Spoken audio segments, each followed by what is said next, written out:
Where did it go? Our endless nights of summer laughter. There's nowhere for us to grow. A corrupted ambition sought after. What is the objective of a bleak, grim war? To the table it bears calamity and suffering. The thought of a lifeless infant washed ashore. Wouldn't the hearts of these people be flustering? We didn't ask to be born in a city of chaos, born in the wrong place at the wrong time. 6,000 miles west, they worry about playoffs, glued to a flat-screen TV devoid of crime. We are taught to sway in the war's relentless wind like a reed, but it isn't just the wounds on our bodies that bleed. The earth beneath my feet hungers for pain. As the ground shakes, it wakes and breaks the dreams of all who sleep. The screech of the ambulance and the trickle of somber rain. It's too late, so the bodies are piled up in a heap. Playing soccer by the sandy, sunny seaside, those in peaceful countries can do. Where we reside, it's a pernicious game of seek and hide. One wrong move and that's it, you'll fall through. I don't want to grow up and repeat what I've seen. Forced to drown in a toxic sea of bitterness. With corruption at every corner, how can my mind stay clean? Those at war better pray for my forgiveness. We are all alone, and our tears are forced to be dried. No one prays for the children of war, the ones who have silently died.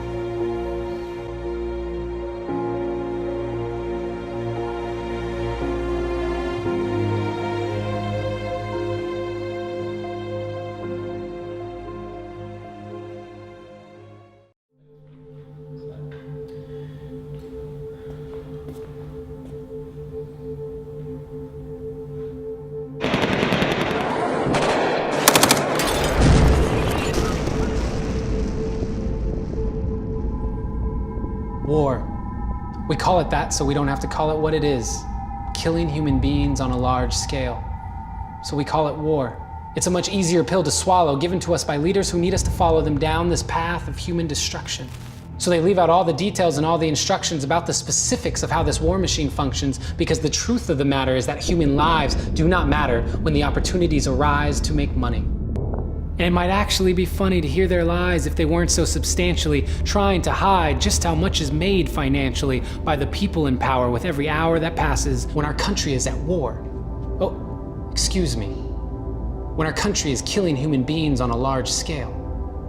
We want our soldiers to come home, and not just their presence physically. We want them to come home mentally well and not visibly fractured by a hell they saw overseas in a war manufactured by people who profit from the loss of human life.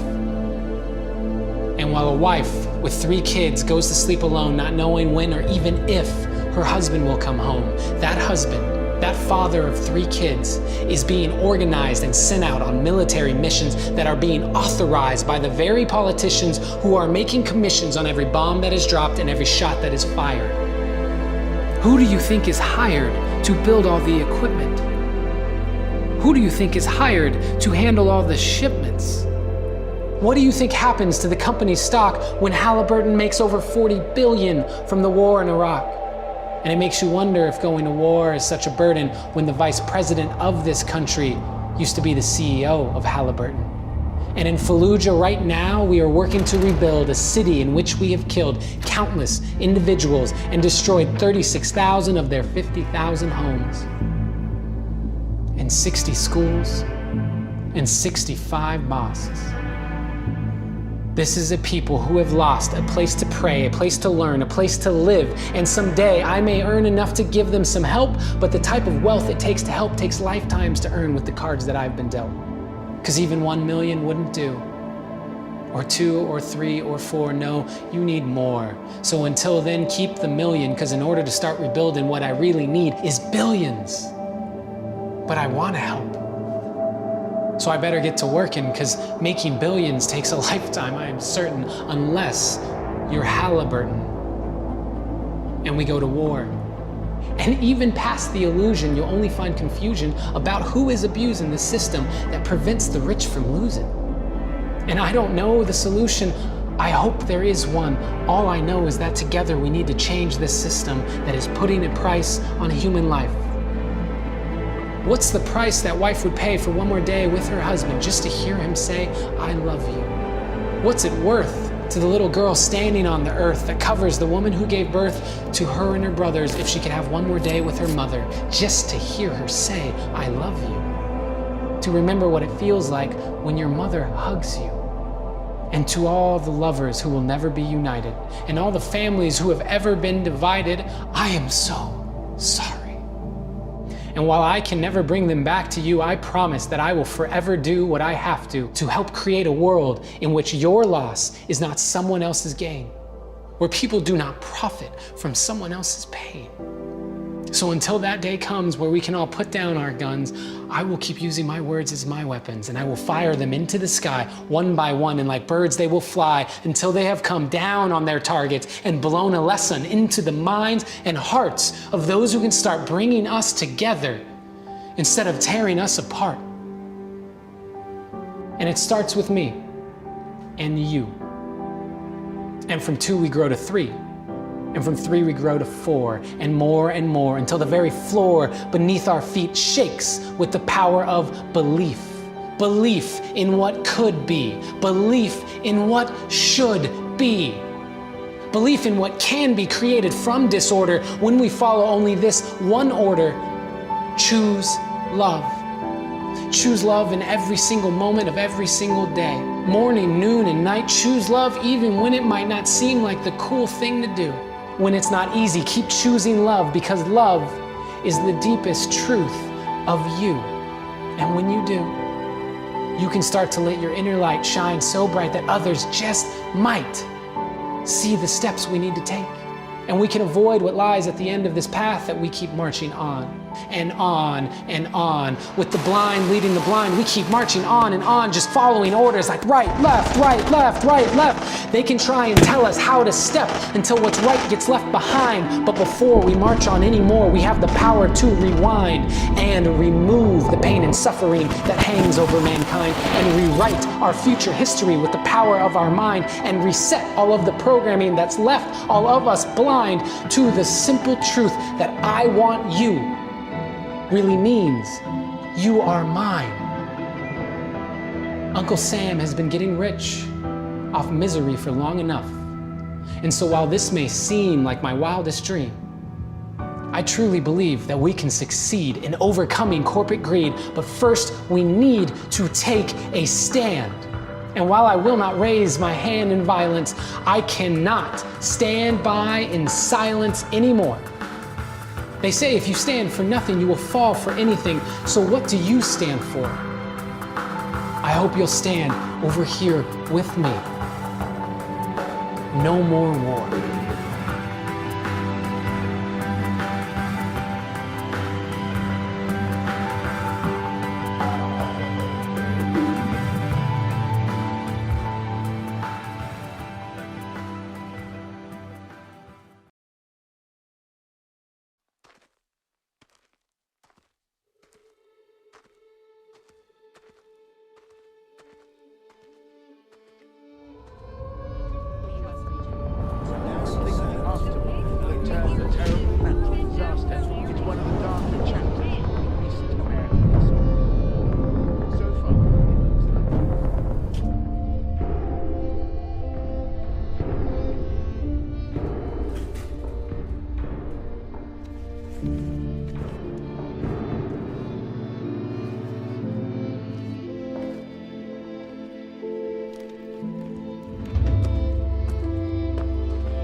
Goldfish-shaped balloons tense at coming fire.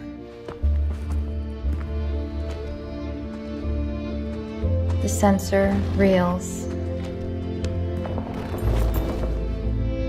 and leaves stutter out the window of the cell.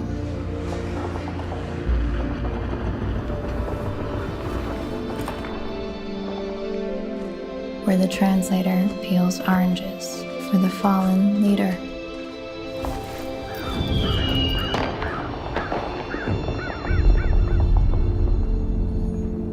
The city dims. God of infinite sets, God of the craters not visible to the naked eye.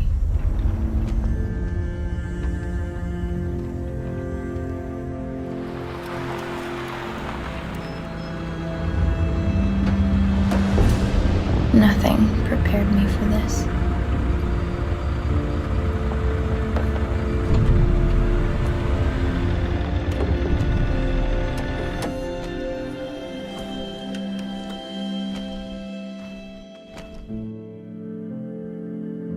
A man crosses the city, traveling with his sister to somewhere safe.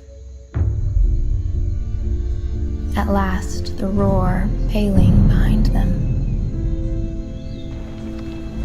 But she falls and cannot walk.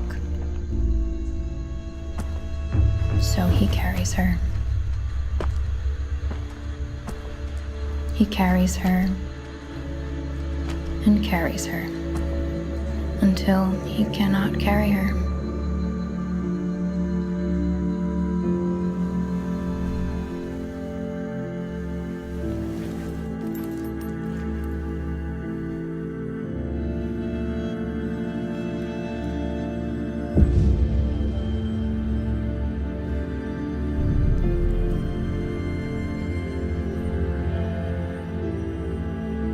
Then he puts her down.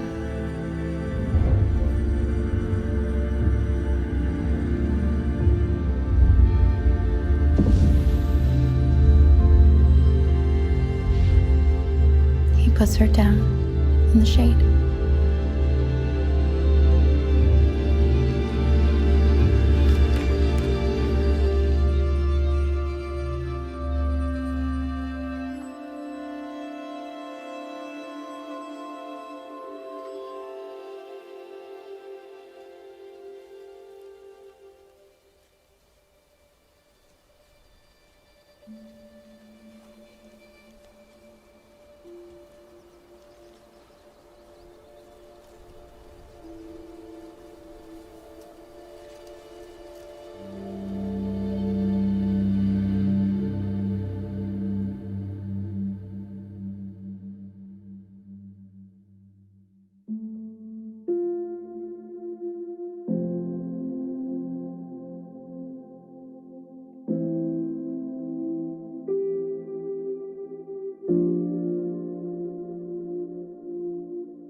War. I just don't understand what it's for. I don't feel qualified to speak about it. The media and my thoughts both seem clouded. I hear all these reports and tear-jerking headlines, updates constantly pinging in real time. Fear and tears and fire and shelling. It's evil and it's wrong, and that's plain telling. I just feel useless, desperate to fix my efforts like a tiny blip in the abyss. The scale of the problem is overwhelmingly huge. What are we going to do? I have no right answers, but I know this. I believe a God of justice exists. I believe in a God of mercy too, who can even make a murderer new. I believe all the prayers I pray are heard, even the unspoken head-muttered words. I believe God sees everything that's going on. He sees each person one by one. I believe in Jesus, who suffered until death and came down to live with us here in this mess to show us there's a better way to be, to live in love and God's mercy. God calls each person one by one because he sees all that's going on. He calls each person at each moment in time to choose to live his ways and not mine, to fear God and give him glory, and to love others. That's his story. So when I look at the news, I'll try to submit to the God who hears my cry and choose to see it his way, and remember he is not fazed. His heart is broken by the schemes of men. Humanity is messing it up again. But God doesn't fear man like we do together. He's the King of the world, forever and ever. And one day he's going to make all things new. Until then, I mourn, I pray, I praise what is true.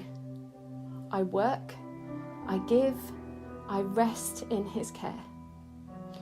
Lord, have mercy. Hear my prayer.